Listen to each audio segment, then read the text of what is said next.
नमस्कार दोस्तों, आज हमारी क्लास नंबर है 52 है ना। जितने एक साल में हफ्ते होते हैं आज हमारी वो नंबर वाली क्लास है। यस, चलो शुरू करते हैं।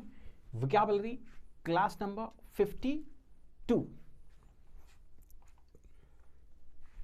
पहले रिवाइज कर लेते हैं जो हमने पिछली क्लास में सीखे थे। जैसे इन no time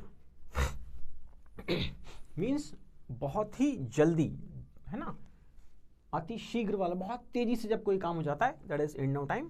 then kith and kin, kith and किन मतलब रिलेटिव, सगे संबंधी, कल देखा था ना। Next is in the same boat, जब एक जैसी परिस्थिति में हो, in the same circumstances.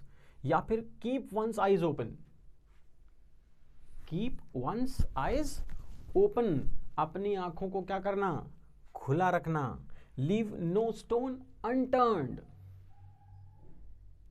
Leave no stone unturned मतलब किसी भी प्रयास को न चूकना, भरसक प्रयास करना, भरपूर प्रयास करना। And once in a blue moon, कभी कभार, वेरी रेयर। यस, तो once in a blue moon, ये हमने देखे थे हमारी पिछली क्लास में। आज वाली क्लास को शुरू करते हैं। अब यहाँ एक माउस दिख रहा है, दैट इज कॉल्ड चूहा, है ना, रैट जिसको हम बोलते हैं। इससे रिलेटेड क्या हो सकता है, तो smell a rat. Smell a rat का मतलब होता है, देखो समझते हैं, स्मेल अ रैट का मतलब होता है टू डिटेक्ट समथिंग रॉन्ग। जब कुछ गलत हो, रॉन्ग हो, उसको समझ लेना, है ना। जैसे हम कहीं घुसते हैं, ये एक्चुअली आया कैसे हो समझो। जैसे कहीं चूहा मर गया हो तो हम घुसते से वो बांस आती है ना, हम समझ जाते हैं कि कुछ गड़बड़ है, चूहा मर गया है। मतलब किसी चीज को एकदम जल्दी से पकड़ लेना कि कुछ गड़बड़ है, समथिंग इज रॉन्ग, कुछ गलत का पता लगा लेना, that is to smell a rat. अरे चूहा सूंघना नहीं है, आप चूहे का मुंह मत सूंघने लग जाना। इसका मतलब है कि कुछ गलत का पता लगा लेना, समझ लेना कि कुछ गलत है यहां पर। फिर है वुल्फ इन शीप्स क्लॉथिंग। ये देखो, ये क्लॉथिंग शीप की है और दिख क्या रहा है, वुल्फ, है ना। इसका क्या मतलब हुआ कि भेड़ की खाल में भेड़िया, हिप्पोक्राइट मतलब ढोंगी, मतलब जो जैसा है वैसा दिख नहीं रहा है, that is called hypocrite. So wolf in sheep's clothing, hypocrite that is ढोंगी। नेक्स्ट है गूज बम्प्स। गूज बम्प्स का मतलब यहां पर है ऐसे रोंगटे खड़े हो जाना। अरे कुछ होता है ना, आश्चर्य होता है, डर लगता है तो रोंगटे खड़े हो जाते हैं, तो उस रोंगटे खड़े होने के लिए जो वर्ड है दैट इज गूज बम्प्स। याद रखना, बहुत काम आता है क्योंकि कई बार हमारे रोंगटे खड़े हो जाते हैं ना, तो उसके लिए जो वर्ड है that is goose bumps. Become astonished, क्या हो जाना, आश्चर्यचकित हो जाना, एस्टोनिश हो जाना, सरप्राइज्ड हो जाना, that is goose bumps. Hindi में कहते हैं रोंगटे खड़े होना। अरे आया क्या समझ में, रोंगटे खड़े होना, यस, मतलब गूज बम्प्स। यहां क्या हो रहा है, देखो सूर्य भी चमक रहा है और बारिश भी हो रही है, तो हमारे पास जो वर्ड है दैट इज रेन और shine.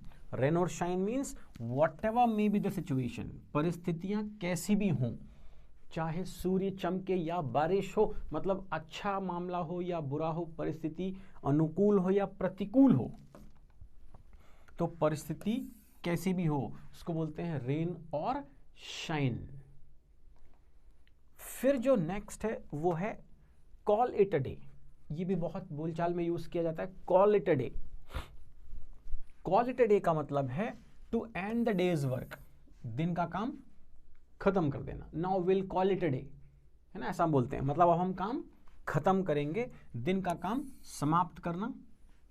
Now will call it a day, जैसे आपने क्लास लगी, सबसे लास्ट वाली क्लास थी, आखिरी में हमने क्या कहा, now will call it a day, अब हम इस काम को फिनिश करेंगे। कॉल इट अ डे में सब काम समाप्त। ये क्या दिख रहा है भाई, फीलिंग ब्लू, अच्छा फील ब्लू मतलब फील सैड, कैसा महसूस करना, बुरा महसूस करना, सैड महसूस करना, दैट इज फील ब्लू, बुरा महसूस करना। सेंटेंस बोलते हैं ना कि आई एम फीलिंग ब्लू, मतलब मुझे कैसा महसूस हो रहा है, मुझे थोड़ा दुखी, मायूस, है ना, ऐसा अच्छा नहीं लग रहा है कुल मिला के, तो that is I am feeling blue. अरे आज ब्लू है, पानी पानी नहीं है, आपको पानी पानी नहीं होना है, फील ब्लू का मामला है। कहां कहां चले जाते हो आप। तो फील ब्लू मीन्स बुरा महसूस करना, फील बैड। अब ये क्लास लगी हुई है और एक स्टूडेंट जो है वो आपकी तरह बैठे हुए हैं, इनके फेस से समझ में आ रहा है कि इनको कुछ भी समझ में नहीं आ रहा है, जैसा कि आपके साथ होता है ना, कि हमें कुछ भी समझ में नहीं आता है। आता है क्या? नहीं आता है ना, वेरी गुड। चलो, तो ओवर वंस हेड, सिर के ऊपर से निकल जाना, over one's head. Unable to understand, अरे ये तो हम सबको आता है ना कि सब चीजें मेरे सिर के ऊपर से जा रही हैं, so I am unable to understand, that is over one's head. सर के ऊपर से जाना मतलब समझ में ना आना, है ना, जो चीज पढ़ाई या समझाई जा रही है अगर वो समझ में ना आए तो हम कह देते हैं कि over one's head, unable to understand. Very good one. चलिए, आज के लिए इतना काफी था, यहां ये क्लास खत्म होती है। कल फिर मुलाकात होगी आपसे कुछ और नए प्रवाह, फ्रेजेस, इडियम्स या वोकैबुलरी के साथ। तब तक के लिए गुड बाय, वी विल।